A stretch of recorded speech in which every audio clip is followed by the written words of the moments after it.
സ്വർണത്തോട് മലയാളികൾക്കെന്നും പ്രിയം തന്നെയാണ്. സ്വർണവില കുത്തനെ കയറുമ്പോൾ അവസരം കളഞ്ഞുകുളിച്ചല്ലോ എന്ന് ആശങ്കപ്പെടുന്നവർ ഏറെയാണ്. ഭാവിയിലേക്കായി കുറേ ആഭരണങ്ങൾ വാങ്ങിക്കൂട്ടുകയാണ് നമ്മളിൽ ഭൂരിഭാഗം പേരും. എന്നാൽ ഇത്തരത്തിൽ ആഭരണം വാങ്ങിക്കൂട്ടുന്നത് ഒരു മികച്ച നിക്ഷേപമല്ല. എന്തെന്നാൽ വിൽക്കുന്ന സമയം, പണിക്കൂലി, തേയ്മാനം ഇവയെല്ലാം കുറച്ചുള്ള വില മാത്രമേ ഉപഭോക്താക്കൾക്ക് ലഭിക്കൂ. എന്നാൽ മികച്ച നേട്ടം ലഭിക്കുന്ന സ്വർണ്ണ നിക്ഷേപങ്ങളുമുണ്ട്. എന്തൊക്കെയായാലും മലയാളികൾക്ക് സ്വർണത്തോട് പ്രത്യേക താല്പര്യം തന്നെയാണുള്ളത്. സംസ്ഥാനത്ത് സ്വർണ്ണവില മാറിവരുന്നതും ആശങ്കയുണ്ടാക്കുന്ന കാര്യമാണ്. ഒരിടവേളയ്ക്ക് ശേഷം സ്വർണ്ണവില വീണ്ടും 59,000 കടന്നിരിക്കുകയാണ്. ഇന്ന് 400 രൂപ വർദ്ധിച്ചതോടെയാണ് ഒരു പവൻ സ്വർണത്തിന്റെ വില 59,000 കടന്നത്.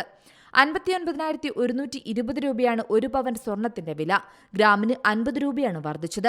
7,390 രൂപയാണ് ഒരു ഗ്രാം സ്വർണത്തിന്റെ വില. ഈ മാസത്തെ ഏറ്റവും ഉയർന്ന നിലയിലാണ് സ്വർണവില. ഈ മാസത്തിന്റെ തുടക്കത്തിൽ 57,200 രൂപയായിരുന്നു ഒരു പവൻ സ്വർണത്തിന്റെ വില. 2 ആഴ്ച കൊണ്ട് 1,500 രൂപയിലേറെ വർദ്ധിച്ച ശേഷം കഴിഞ്ഞ ദിവസം വില ഇടിഞ്ഞിരുന്നു. എന്നാൽ ഇത് താൽക്കാലികം മാത്രമാണെന്ന സൂചന നൽകിയാണ് ഇന്നലെയും ഇന്നുമായി സ്വർണവില ഉയർന്നത്. സ്വർണവില കഴിഞ്ഞ 5 വർഷമായി $1,700-2,000 നിന്നും കാര്യമായി ഉയർച്ചയില്ലാതെ തുടരുകയായിരുന്നു.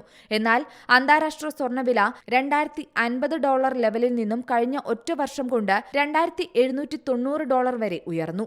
ഏകദേശം 38% ഉയർച്ചയാണ് അന്താരാഷ്ട്ര വിപണിയിൽ സ്വർണം രേഖപ്പെടുത്തിയത്. 2025 സ്വർണ്ണവിലയ്ക്ക് വളരെ നിർണായകമായ വർഷമാണെന്നാണ് കണക്കുകൂട്ടൽ. ട്രംപ് അധികാരത്തിലെത്തുന്നതും 2 തവണ ഫെഡ് പോളിസി പലിശ നിരക്ക് കുറയ്ക്കാൻ സാധ്യതയുണ്ടെന്ന പ്രതീക്ഷയും സ്വർണ്ണവിലയെ കാര്യമായി തന്നെ ബാധിക്കും.